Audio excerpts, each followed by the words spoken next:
2020. I walked out of the forest and I arrived at this. I was silent until.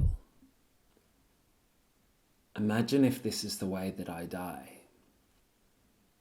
Even after all of these years, still a spring chicken. I have not been to Egypt, partly because that is where I always thought I would die. But then there is this other recurring dream. That point of viewed my youth was a memory of my old hands, sprawling through the vines, forest home.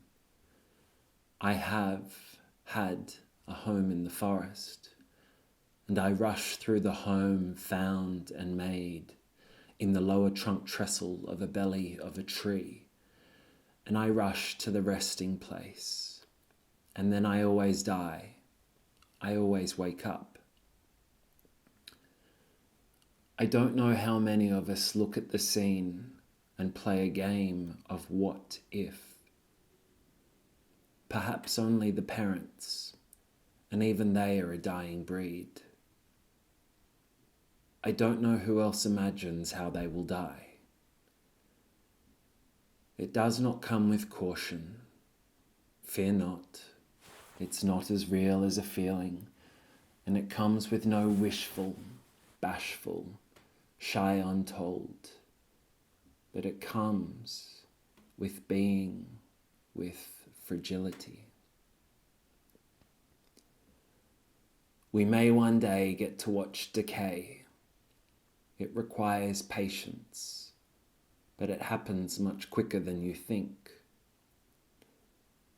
It's all so delicate.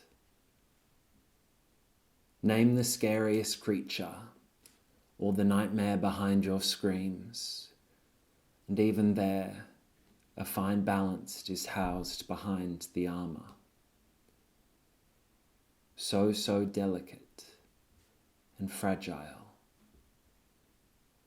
When I sit with the watched life leave, I stopped theorizing everything I knew. Simple sounds of decay and the poison in the lives of the infested. When all the power gets switched off and the motors stop stinking a hum, it's so much slower, and you can sit with it and be with it and watch it just everywhere. We pushed death further and further away from our eye's mind because we'd push away the everything else that dies. And when you watch one thing die, one after the other, one cause another, delicate.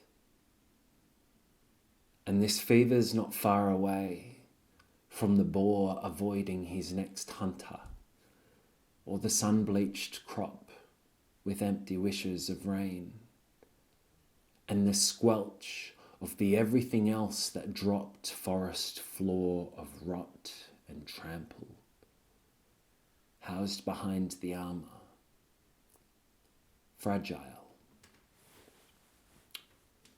For all of those that left the land, no one was there to hear the screams of those who never left behind to watch it. And death became the immortal, or the conquered fear, the atheist. The storytellers made myths all the unthinkable, and staying alive became someone else's job. So quiet. Not always, but at least in the Nordic winter. And I can almost hear my mum again, speaking her soft song as the wind, calling as the spirit of the past, of ancestors and cycles held, patience, cycles of time and timelessness, patient and soft. You slowly learn to translate the motors from cicadas, that cricket crack the everything else that is going on.